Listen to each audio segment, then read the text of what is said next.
Good afternoon. My name is Robert Tresson, and I have the privilege to serve as ADL's Vice President of the Western Division and the Regional Director of our New England office. As you all know, anti-Semitism exists across the political spectrum, both ideologically and socially. Other workshops at our Never Is Now virtual summit have examined manifestations of anti-Semitism that appear primarily on the extreme right. Indeed, people often say that the real problem with anti-Semitism is on the far right. And ADL's own data, supported by government data, shows that 95% of extremist murders in the past 10 years were committed by the right. So why should we bother with anti-Semitism on the left? And there's a few reasons for this. Anti-Semitism does not remain quarantined to a particular sector of the ideological spectrum because ideas cross-pollinate. They always have, and they will continue to do so. For the last several years, maybe even decades, American Jews have been one of, if not the most reliably liberal demographics in the country. And they've traditionally been very welcomed in progressive spaces. However, in the last few years, we've seen incidences that raise questions about anti-Semitism in those spaces. Thank you, everyone, for joining us today. Rabbi Brous, you're a national leader in this space, both on the importance of being in the space and actually overcoming the challenges. We know that it's a broad space. There's a lot happening, and there are a lot of different beliefs and different people and groups in those spaces. Tell us a little bit, just sort of get the juices flowing here on like what's been some of your experience. What have you seen? And what are some of the biggest challenges in this space? Thank you. Thank you, Robert, for your question. I want to just take a step back, if I can, and offer for us a little bit of context for the conversation on growing anti-Semitism in progressive spaces. And first, what I want to say is that anti-Semitism on the rise across the United States and is not accidental, and it's not coincidental in this moment. It's really important for us to start this conversation by recognizing that cultural norms have been set and are being fueled right now by politicians whose political power relies on dividing the population and generating fear. That's how they maintain power. That's how they profit. And they've created now a set of cultural norms that have led to a real vulnerability for Jews across the board. It has led to the embrace of increasingly radical ideas and views we've seen now as white nationalists have really moved into the mainstream.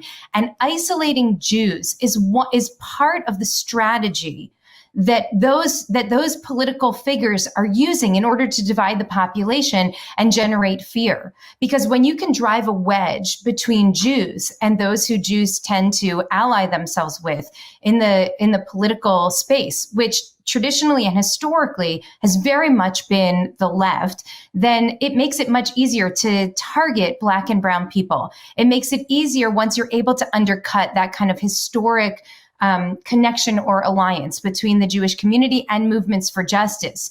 That's the context that I want to invite us to consider the growth of anti-Semitism in progressive spaces or on the left in the midst of, because I'm sad to say it's actually working, that it's become increasingly normative in the movements for justice to see Jews as the other. And it's not accidental. This is a manipulation, and it's working, and it's very painful for those of us who find ourselves in those spaces. I just spent some time yesterday with a bunch of Jewish college students who were talking about how when they show up at events to support the rights of refugees and asylum seekers at our border, they're often told that if they don't disavow Israel at the door, that they don't have that they're not welcome in those spaces. It's very painful for us as people who identify and see ourselves as those working toward justice. It also makes us feel even more vulnerable and even more isolated, especially in light of the growing violent anti-Semitism that we're seeing across the country. And it's really destructive to the left itself, because we end up spending our time distracted by this kind of internal fight rather than really focusing on what the really critical work of building a true, just, multiracial democracy is today. So when Jews are scapegoated in this space, and when people in the movement spaces on the left, in progressive spaces, buy into it, we're actually buying into the power dynamic that those who are in power have handed to us as a way of advancing their own objectives, which are contrary to and undermine the agenda of those in progressive spaces. So you set a great context here, and there are things that are happening almost in real time. So let me just jump to Seth, because you mentioned campus. And Seth, I mean, you cover a region that's traditionally been, at the forefront of progressive activism. And I know just yesterday there was a BDS vote in San Francisco at San Francisco State University. So, like, how do you navigate this space? And also, as Rabbi Brous is saying, this sort of isolating of Jews, and particularly people in this space that suddenly are almost pushed to a corner when actually they want to be standing up for the right thing. Thank you. It's an important question, and it's true that this week we saw a BDS resolution that was approved at San Francisco State University by the student government. And what we see in the discussion is we witnessed people outside of the Jewish community trying to define Jewish identity for Jewish students, trying to exclude Jewish students from their own community, from their own identity as Jews, but also from their own identity as progressives. And so it's sort of this double-edged sword that the students are confronting, and that many times people will confront when they are dealing with expressions of anti-Semitism within a progressive space. So it leads me to think about something that Professor Deborah Lipstadt has said when talking about anti-Semitism. She says that if you're not talking about anti-Semitism from your own home, within your own house, within your own political home, then you're not really being serious about the issue. Well, as a necessary precursor to acting and thinking in that way, you need to be in that space. You need to have an authentic voice in that space. And if your voice is being silenced, if you're being denied access to that opportunity, then you're not going to be able to be effective.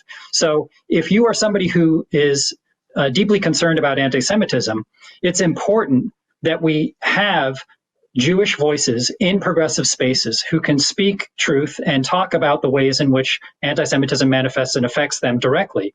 And at the same time, if you are a progressive, you need to be able to speak out and to be able to have that opportunity to have that voice. So if we're going to be honest about where anti-Semitism is, where it's coming from, and how it's manifesting, we have to be able to speak honestly about it. And the other thing that we've noticed is that those progressive voices from within the community, and think about your own relationships with people, those are the most authentic, those are the most effective voices in confronting anti-Semitism. So if you are concerned about anti-Semitism, you need to be in relationship. You need to be in an honest relationship and in dialogue and in community with those other voices in order to be effective in speaking out against the ways in which it may manifest. Well, Rabbi Brous, you mentioned the students that you just met with. And, I mean, that's the story you just told is something that I think many of us at ADL increasingly hear from not just in the work life, but people that, in our own families with students. Like, what's your advice to those students who, are on campus and they end up being the ones who are being isolated? And I think probably their voices are amongst the most important. Well, I want to echo something that Seth just brought. The first and most important thing for us to know and state and reinforce is that it is in our shared interest to work together to counter the machinery of division and fear, that the great vision of collective liberation cannot happen if Jews are not a part of that story, and if Jews are oppressed or sidelined or marginalized. So I want to say that there's a lot of work that needs to be done in progressive movements to help people have to have a deeper and more complex analysis of and understanding of anti-Semitism. And that work actually has to start in the Jewish community. There's so much that we are learning now about anti-Semitism that we did not even understand before.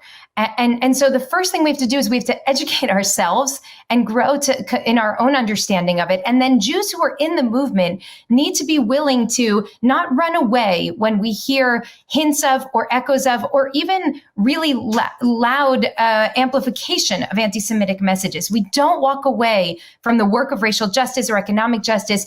We have to lean in and we have to reinforce for ourselves and others that our oppressions are tied up in one another's, that our liberation is tied up in one another. We have to help our allies and our colleagues understand and take seriously anti-Semitism. We've all been asked over the course of the last decade or so to really interrogate our own internalized anti-Black racism in this country. That is one of the great calls of the moment that we're living in right now. It's part of this massive moral awakening that's, thank God, finally beginning to happen in the United States.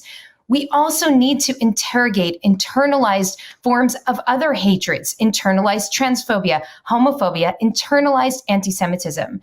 And when we start to look at it and ask questions about it, we start to learn about the very particular nature of generational trauma for Jews, which is different from the kind of trauma that comes from other forms of racism. Because for Jews, what often has happened throughout history is that we do achieve some measure of success, of acceptance, even wealth and power and privilege in many societies, and it doesn't protect us the moment history turns. And we see the story repeated again and again throughout Jewish history, and it's built into our kind of collective memory of who we are, the notion of eternal vulnerability.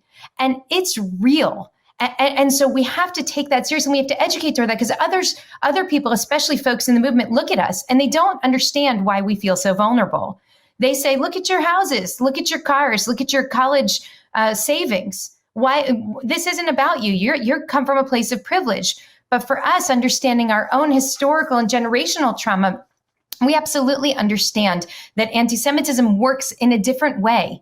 And so we have to share that with people. And if we walk away and just write op-eds and preach sermons about how the world doesn't understand the Jews and there's no room for me in Black Lives Matter because one Black person once made a comment that was anti-Semitic, then we have no space to stretch open the boundaries of understanding. It's really critical that we stay in the movement and that we stay in the work. And I want to just add one more thing, Robert, which is I have seen over the course of time, many in the Jewish community make the same mistake or engage in the same overt act of cruelty toward the Black community that we always complain of when it happens in the Jewish community, which is this is the rule of from the one to the many.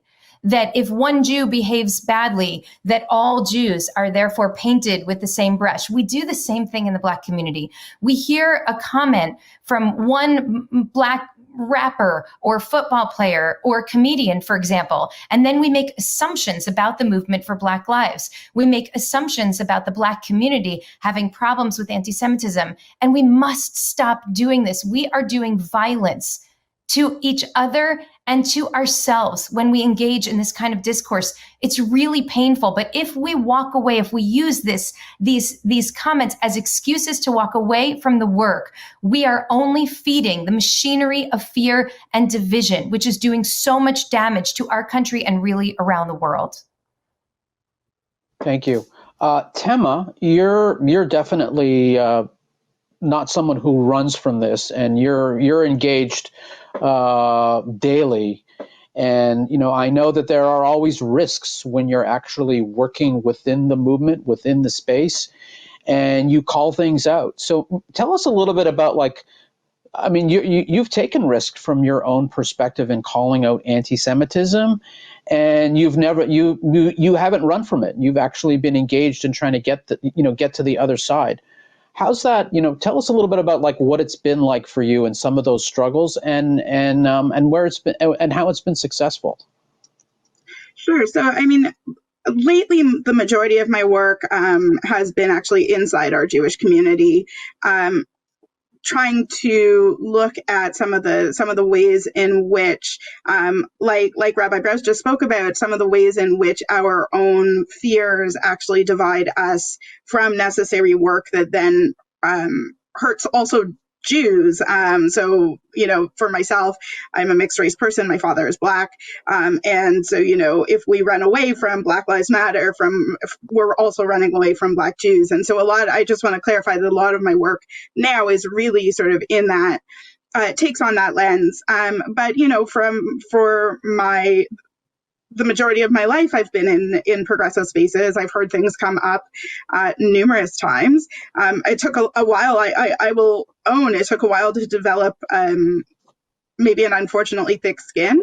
But my bottom line has always been that we are more successful in changing opinion when we are in deep relationship with people around a table than when we refuse to step into the building.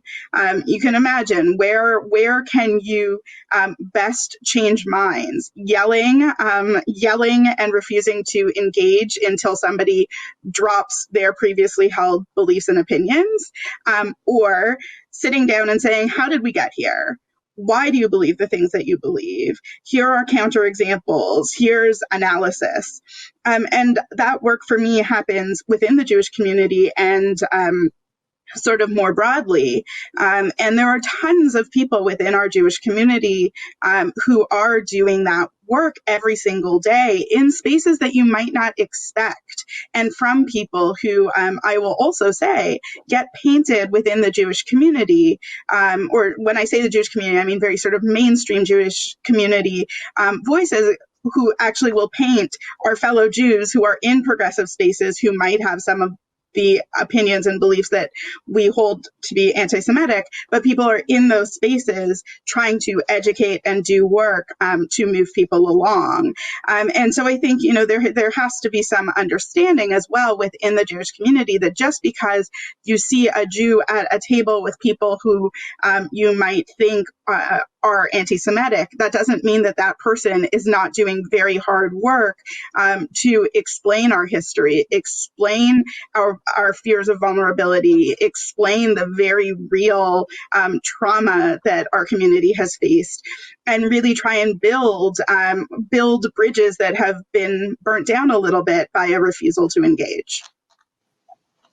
So, but let me ask either Tim or I guess anyone could answer this, but you sort of touched on the Black Lives Matter movement, and I know we this is a hot topic. We get a lot of questions, emails about this. Like, how do we almost overcome this perception that you laid it out for us, Rabbi Brous? But like, what's your best advice? I would say within the Jewish community for getting past this. I think we have to understand that the foundational sin of this country is the sin of genocide and white supremacy. It's the sin of the kidnapping of millions of human beings from Africa and bringing them to this country where they were forced to endure and suffer hundreds of years of degradation and oppression and destruction of families and destruction of bodies, which then led to the criminalization of Black people in this country after the end of enslavement to Jim Crow and the era of racial terror, which then evolved into mass incarceration, voter disenfranchisement, all of the ways that we're seeing now that racism persists in our country. And what Black Lives Matter and what many in the struggle for racial justice are trying to do is lift up a different vision of what's possible in this country, that the vision of a true multiracial democracy. And in order for us to actually get there, we as a country have to take responsibility for what has happened in the past and for the ways that many, many people over the course of many generations have actually been complicit, even if they themselves were not responsible for engaging in acts of terror or acts of violence that were overtly racist, that many people in this country have benefited have benefited from these systems of oppression. That's what Black Lives Matter is asking us to do, okay? So in my understanding of the movement and in my understanding of racial justice movements more generally speaking, it's actually a hopeful movement because it's a movement that believes that it's possible for us to do better and that it's possible for us to build a society in which all of us can live in justice, with equity, with equality, and in a society that's really rooted in love. That's something that is absolutely in alignment, not only with my core Jewish values, with my understanding of Torah. And so what does our Jewish community need to do? We have to understand that even though many Jews who are in this country today, many Jews will say that we came here, that our grandparents or great-grandparents came to this country either fleeing pogroms, fleeing Nazis, or fleeing dictatorship, and came to this country and worked hard and built our own lives and have nothing to do with the history of racial injustice in America, that in fact, all of us have to be a part of building a more just society here. This is our work too. This is a responsibility of our Jewish community. I actually believe that the Jewish community needs to be at the forefront of the move for reparations for Black Americans. I believe that our Jewish community needs to be at the forefront of the move for a Truth and Reconciliation Commission in this country, because we know and understand how absolutely essential that movement for reparations was post-Holocaust and what it meant to our Jewish community and family. Not only the checks, which I know a lot of Holocaust survivors who received those checks donated them to tzedakah or refused the money altogether. It's not even so much about the money as it is about the acknowledgement, the recognition that something truly wrong happened here and that we are going to start a new and different chapter now. That's core to our Torah and core to the way that our Jewish community functions. And it's essential that we're part of the movement to advance that conversation in this country in this time.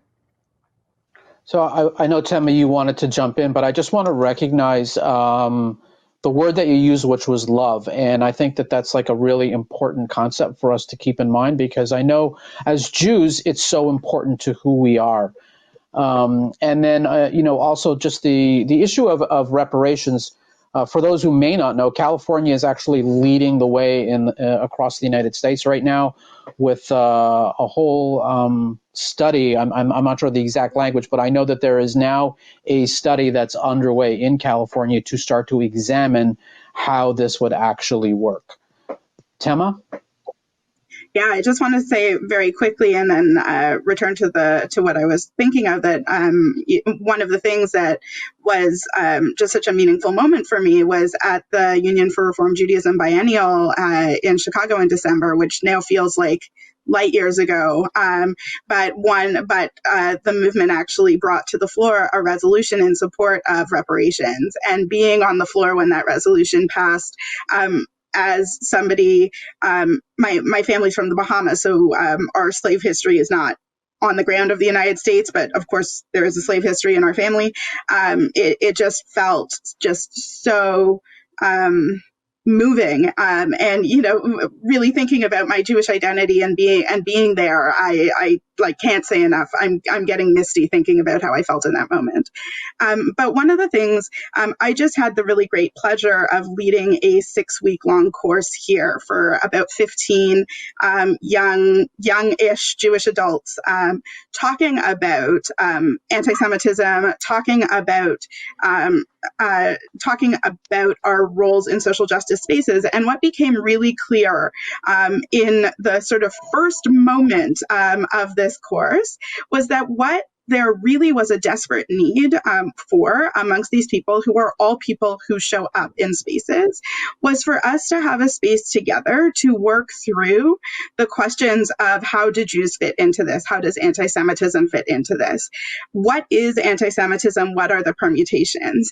And everyone and myself included, landed very quickly on a realization that we hadn't been given space to really do that before. That there was sort of a general assumption that anti-Semitism exists and it's easy to recognize and it's easy to spot and it all comes from the same source and from the same analysis. And actually, as we started working through, when we did a week looking at the questions of are Jews white, and we did a week looking at questions raised by specifically Black Jews within the Jews of color community about our own Jewish community. We spent some time understanding language around intersectionality and anti-racism, but all of it done through the lens of understanding where we as Jews of varying backgrounds fit in when we step into spaces dedicated to social justice. And it ended last night, and this is a class that wraps up at 9 o'clock over Zoom, and at 10:30 I still had people on Zoom sort of processing, and it really got me thinking about what would it look like to create spaces like that more broadly. I mean, this is 15 people in Toronto. Like, this was not exactly a broad sort of program, and it was, and we had a great opportunity to do this. But what would it look like to give Jews spaces to work through this stuff, so that when we do show up and encounter something, our immediate response isn't sort of the sort of fight or flight response, which I think, just to validate, that's a very valid response when you're faced with hateful comment or something that is that sort of undermines your identity in some way. That is a human response to have. And so we need to give people the tools, I think, to get beyond fight or flight and actually to be able to know themselves, understand all of the core issues enough to be able to engage in meaningful and well thought out ways so that we can actually advance the conversation. Never underestimate the power of one person. And so 15 people in Toronto can make a huge difference. And I know that people that we're working with and that are part of IHRA can make a huge difference. Seth, I want to turn to you for a second, just shift gears a little bit, because one of the big issues in California recently has been the ethnic studies curriculum. It's really, I think, been designed to be a progressive curriculum, but it's also brought on a lot of division. It's the curriculum really. There has been issues with allegations of anti-Semitism in early drafts that some people saw as problematic, and I think there's also been some divisions both within the community, the Jewish community, and broader. How have you been able to navigate this? And I'll just sort of say for everyone else in the country, this is actually a really important topic, because in the same way that reparations may be starting in California, it's coming east. I know that there are already discussions about the California model of ethnic studies curriculum in a number of Northeast states. Yeah, thank you, Robert. It's an important question. I wanted to, if I could, just remind folks tuning in today that about the moment in which we're operating. I mean, again, if you look at ADL's audit of anti-Semitic incidents, last year was the highest number of anti-Semitic incidents that we've recorded in over 4 decades of tallying this information. The FBI just released its hate crime statistics for last year this week. And once again, we saw a double-digit percentage increase in the number of hate crimes targeting the Jewish community. And again, Jews were targeted more often than all other religious groups combined. So we're at a very important moment. And if I can be a little bit cynical and self-interested, I think it's vitally important that we look at the ways in which we need to be responding to this. And we cannot afford to be absent from any place where we think that we can advance the cause of confronting and fighting anti-Semitism. So that's vitally important, and that includes in the classroom. So you talked about ethnic studies. This is a movement, as you said, which is already taking hold. There are already many students that take ethnic studies as a matter of course. The proposal in California is to make this a mandatory subject in high school. The California State University system already put into place a requirement for graduation to study ethnic studies. The reason for this is for us to be able to better understand one another. We see this in lots of other ways, that education about other groups or about other events can help students to think critically, to relate to one another in a better way, and to improve the way in which they understand differences among one another. We see that in the Holocaust education that we develop. I think people in the Jewish community intuit that they understand that Holocaust education provides that kind of a positive message and can be helpful in dealing with a lot of other issues. The same thing is true for ethnic studies. The concern is that there are some from within the ethnic studies movement who have seen this as an opportunity to advance a political agenda. And we don't want that to happen.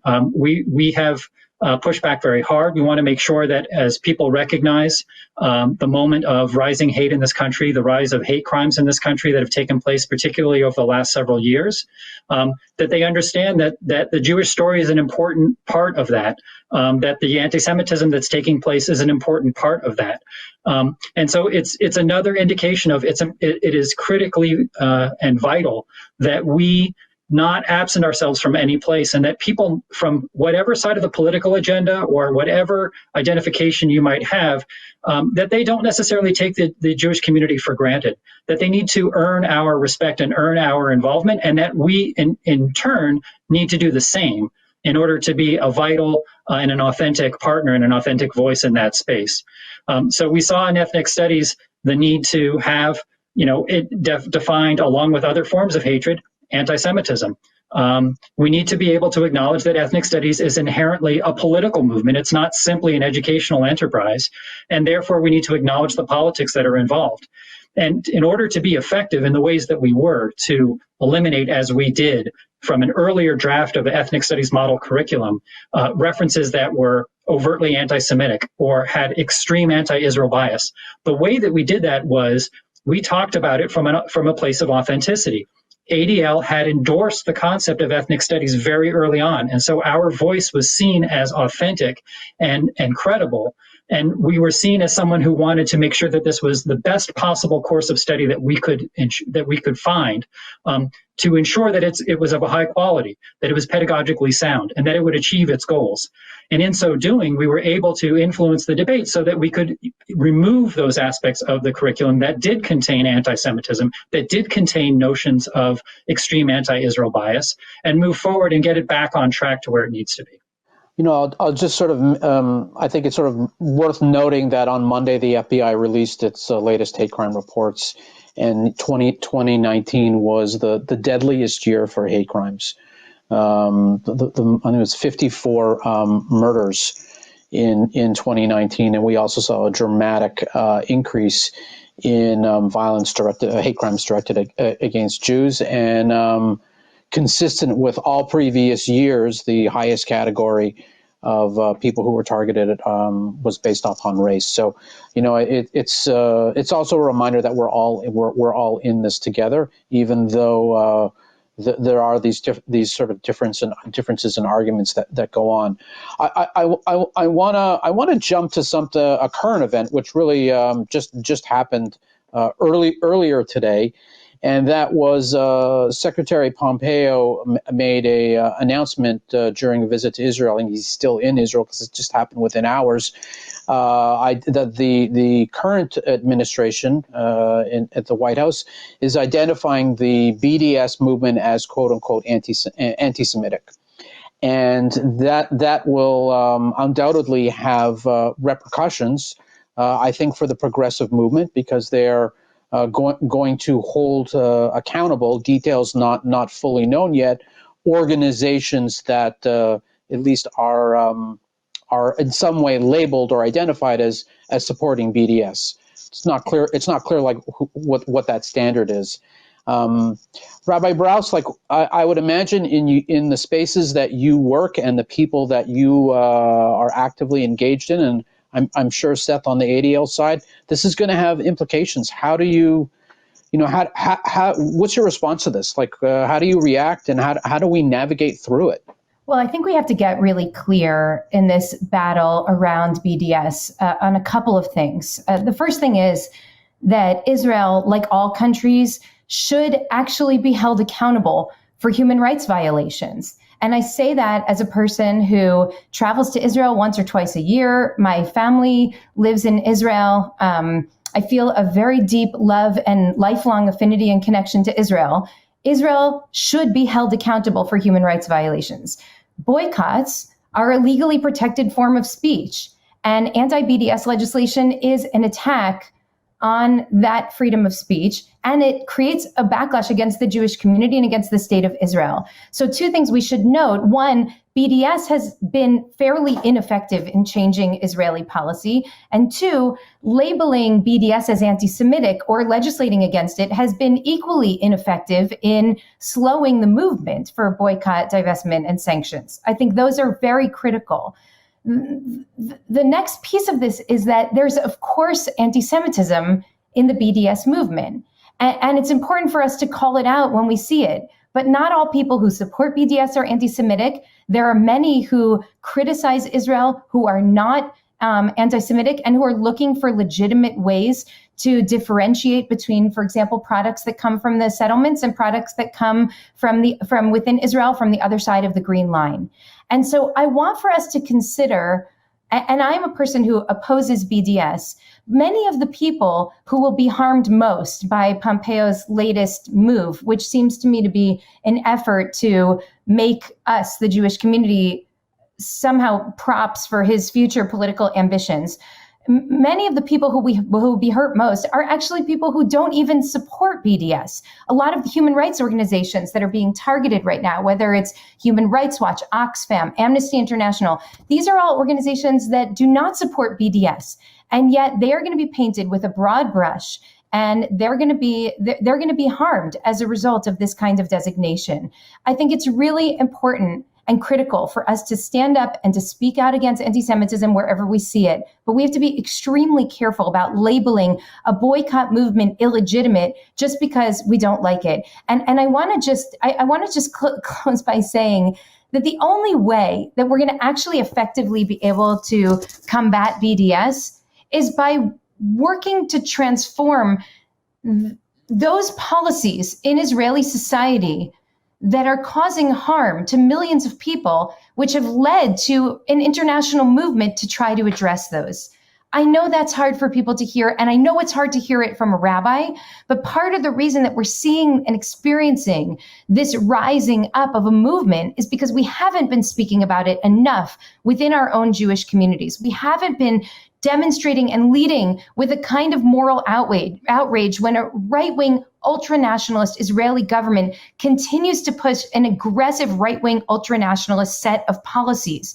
If we don't speak out about it within our own Jewish institutions and established Jewish community, so then people feel they have no place to turn other than to a movement which also puts them into a broader tent with some folks who are in fact anti-Semitic. We have to take some responsibility here in our own community. We have to not feed into the moral vacuum and instead stand and speak from our own core values, help Israel live up to its own greatest aspirations articulated in the Declaration of the Establishment of the State, work with Israeli Jews and Palestinian citizens of Israel in order to work to realize those great aspirations. That's the best way that we can combat the dangers that we see coming from the BDS movement. Seth, Tema, do you want in on this one? One of the interesting things is I'm part of a task force out of the University of Southern California Annenberg campus that is looking at the sort of nexus of issues of anti-Semitism and Israel in American policy. And one of the things that we've been taking a close look at is the use of the International Holocaust Remembrance Alliance working definition of anti-Semitism for policy. So, of course, I don't want to sort of detract from the importance of the IHRA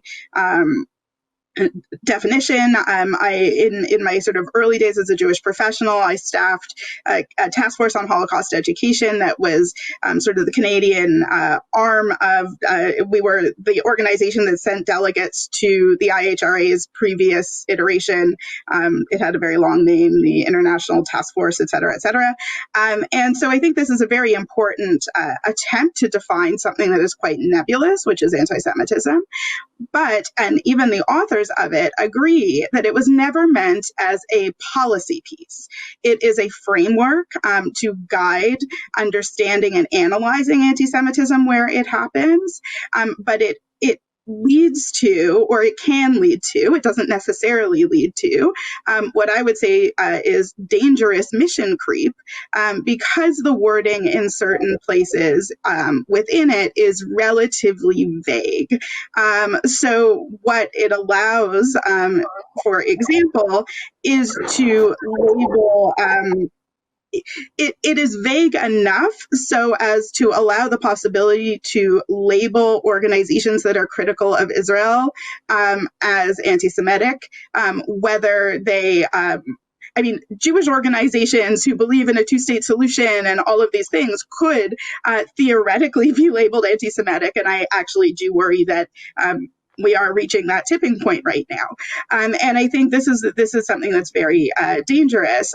The other thing that I think is great concern to me is that if we don't understand, we were having a little talk amongst ourselves earlier, but that if we don't understand sort of how this is being deployed, that it's actually going to make it very hard for the next administration, should they want to claw any of this back, because it's very hard to then say, by the way, these things, these policies and these statements and these executive orders that were put in place ostensibly to protect Jews went too far, and therefore we want to redeploy them.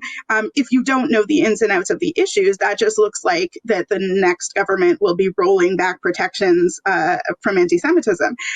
So we are in, I think, a very tricky point, and understanding, I think, how anti-Semitism does appear on the left is part of what we need to do, but also understanding sort of the deeper nuance of what that looks like and how Israel fits into it as a sort of category there is absolutely necessary for us as Jews who care about social justice and who care about equity and all of the sort of various progressive areas that Jews are deeply engaged in. Understanding sort of this nuance, I think, is crucial to maintaining our place in doing the work that we want to do towards a more just society. Okay. I just wanted to make a couple of points. One was, I do think that the IHRA definition can be very helpful. In fact, ADL uses it in our guide to anti-Semitism, Antisemitism Uncovered, and I commend it to folks who are tuning in today to delve deeper into what is anti-Semitism, how to recognize it, major manifestations, ways that it's changed over time, et cetera, et cetera. So I would encourage people who are attending today to go and look at our guide to anti-Semitism on our website, and that's going to be among the resources that will be provided to people who attend today's session. But I think the definition itself is helpful when it is used as a shield, not as a cudgel. And I think we've saw that, again, let's remember that anti-Semitism should never be politicized. So the IHRA definition was actually adopted by the United States government under the Obama administration, and we should recall that. And while we appreciate the ongoing rejection of BDS, we're concerned that the policy announced today, particularly by Secretary of State Pompeo, could be implemented inappropriately and broadly and serve to politicize the fight. And that's not something that's going to help, or as they say, it's not good for the Jews. And I say that as, first and foremost, ADL has been a stalwart in opposing BDS for quite some time. We've been a leader on this issue, because we understand that it's biased and focused on the demonization and penalization of Israel, rather than working for peace and reconciliation between Palestinians and Israelis, and ultimately achieving a two-state solution. we may have strong disagreements with certain NGOs and their Israel-focused policies, but we oppose, labeling broadly the groups and individuals as anti-Semitic. If you look at ADL over the years, we've been very careful and cautious. We talk about incidents and utterances of anti-Semitism. We very rarely label an individual as anti-Semitic, and that really, you have to do quite a bit. You have to really demonstrate this extreme animus and sustained animus towards the Jewish people to earn that kind of a label and designation on the part of ADL. So, look, the founding goals of the BDS movement, denying Jewish people the universal right of self-determination, which is guaranteed under international law, that in essence is anti-Semitism. Some of these BDS campaigns, they use anti-Semitic tropes and analogies. We saw that again on the campus this week at San Francisco State. Oftentimes the BDS campaigns, they give rise to tensions in communities, again, particularly at on university campuses. It can result in, and we've seen it happen many, many times anecdotally, harassment, intimidation of Jews and Israel supporters, and incidents of anti-Semitism that lash out at the Jewish community. So they just create an environment. BDS creates this environment where anti-Semitism can be expressed more freely. Having said all of that, again, there are many individuals that support BDS for a variety of reasons. And these could include good faith efforts to try to improve the lives of Palestinians. But, they often don't appreciate the problematic bias in this approach and the ways in which it's not really constructive, a constructive strategy towards reaching peace and reconciliation. So, it was, I want to take this in the best possible light and say, I hope that it was done in the best of spirit and for the right reasons. But politicization, broadly applying terms of anti-Semitism, labeling certain groups, that's not going to be helpful. That's not constructive. It's not helpful to Israel ultimately, and it's not helpful to the Jewish people. Let me just sort of one point. One, the IHRA definition, since we're joined by Tema from Toronto, the province of Ontario did recently adopt it, and here on the East Coast, New York University recently adopted it as a policy. So I think it's definitely the IHRA definition starting to gain a lot more attention. What can Jews on campus and elsewhere do to engage and be part of the progressive movement if they are being cut out of it and kept out of the conversation? Who wants to take that one on?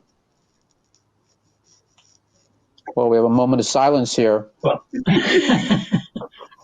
who's got some advice? I'm happy to offer a couple of concrete pieces of advice. One is, again, I would commend to this person to go to the ADL website. We have a number of resources available for students. In particular, Hate Uncycled within our educational resources offers some guidance to students, activists, and also university administrators and policymakers about how to prepare for and deal with different aspects of hate that may visit the campus. So it's sort of a broad-based approach. It looks at it in a holistic way. So you want to involve yourself and build those relationships, be in coalition, be your authentic self in that space. Don't let other people define who you are. Don't let other people try to dictate to you what your Jewish identity is, or what your, in this case, if it is, progressive identity may be. That you have as much of a right to be able to assert yourself in that conversation. And when you're authentically in that conversation, then you'll have the ability to be able to influence it. So, there are other resources as well on the ADL website that deal with some of these specific issues. Think, Plan, Act is another one of our guides that offers some ideas for how students might be able to respond and deal with some of these issues. But I would say, don't back down. You are committed to your Jewish identity and your progressive identity, and I don't think that you need to sacrifice either one, and you shouldn't be forced to do that. Tema, what might be your advice for leaders and advocates and activists who are in progressive space, but who also criticize Israel in their work, but at the same time they want it to be a welcoming place for for Jews within the movement? How can they create an inclusive environment so the Jews who are both progressive and Zionist can make their voice heard and actually have an impact? I would imagine either Tema or Rabbi Brous, but let's go to Tema first. That's a hard question, but I think one of the biggest sort of things that I can think of instantly is I think that there is a broad cast. The word Zionism has come to mean it means many things, and it's not always understood to mean many things. I'll just relay a story. I can't remember what I tweeted about, but I tweeted about something about Palestinians and rights and something.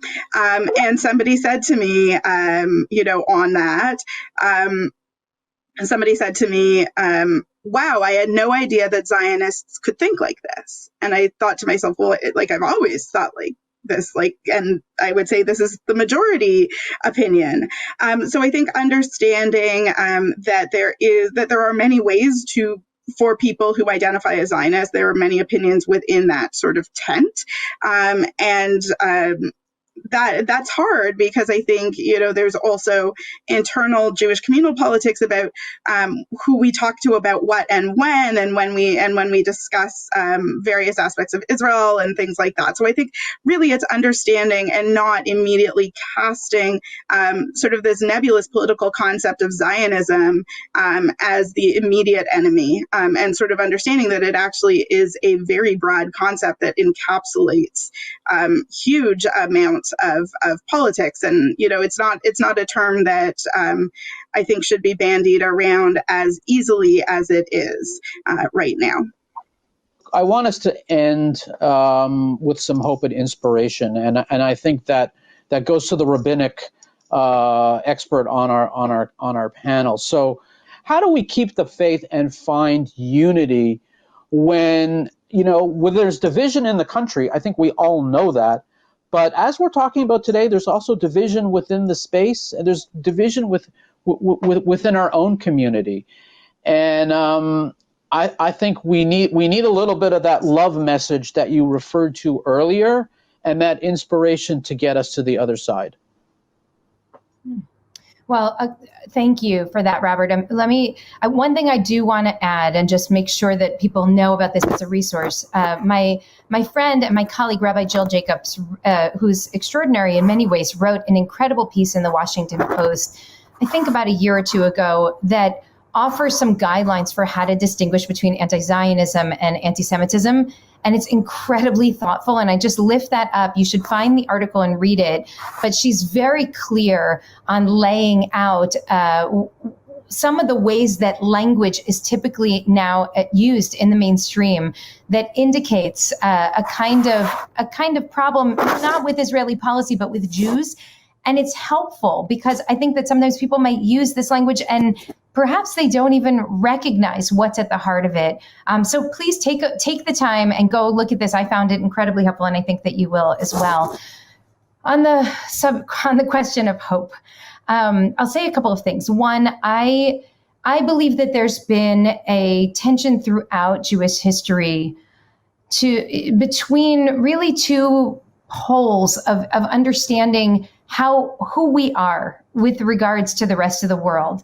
And so on one hand, we have believed for many generations that we are Am Levadad Yishkon. We are a nation that is separate and apart, that will never be fully accepted, will never be fully integrated into society. And therefore, we have to learn how to function and how to live and how to defend ourselves, because the world really won't ever fully understand us. On the other side, there's this pull toward a kind of more universalist understanding of who the Jew is in the course of human history. This idea that Lo tov heyot adam levado, that it's not good for a person to be alone in the world, that part of being this vibrant, living community means that we're a part of the waves of history, and we have to be a part of making movements happen in history. And I feel that tension surfacing a lot in this conversation, because there's a sense that as much as we want to get in, there's something that's holding us out. What gives me hope is an increasing sense that we are very much a part of the movement of history, which, even though we are seeing very painful fits and starts in this moment that we're living in right now, is very clearly on a trajectory toward a more just and loving society. And when millions and millions of people around the country are taking to the street and saying that we can do better, that we must do better, that human dignity matters, we have to recognize that we are being called into that movement and into this moment. And we're called to be there as Jews, as ourselves, as the best versions of ourselves. And we have a whole history that carries with it what I believe to be one of the most powerful redemptive stories ever written, the story of Yetziat Mitzrayim, the Exodus from Egypt, the idea that a people that is enslaved, oppressed, degraded, can move from degradation to dignity, from darkness to light, from enslavement to freedom. And if we carry that redemptive story that's really built into the muscle system of our community, if we carry that with us when we enter into the movement spaces, then I believe that we have a very powerful message to share, that we can help lift up and affirm human dignity.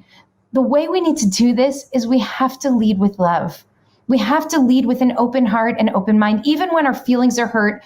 I've been in this space for 25, 30 years.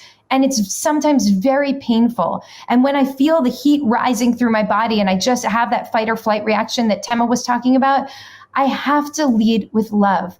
And I have to understand that we all have the capacity to open our hearts when we want to shut down, and to see each other as human beings, not as opponents or enemies. And that's the work of this moment, which Jews are very much a part of. It's really hard for us. I hope we find the spiritual nourishment and the spiritual strength that we all need. I hope we find the breath that we need to live through this moment.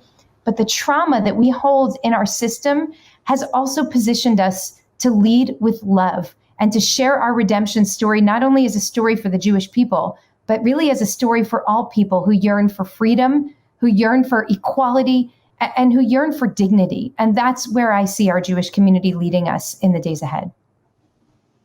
Leading with love, and hope. Amen. Hope is part of the journey. Thank you all for joining us today, and thank you for being a part of Never Is Now. And again, special thanks to Seth Brisk, Tema Smith, and Rabbi Sharon Brous. Have a good afternoon.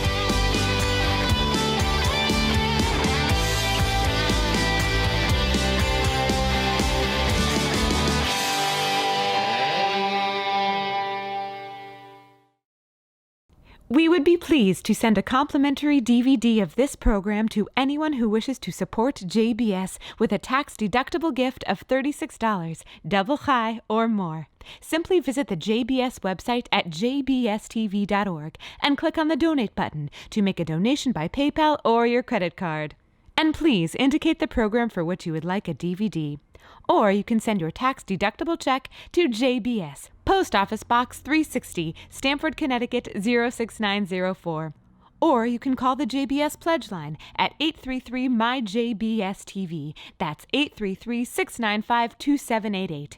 And again, please remember to indicate which program you would like to receive with our compliments. We thank you for your kind support.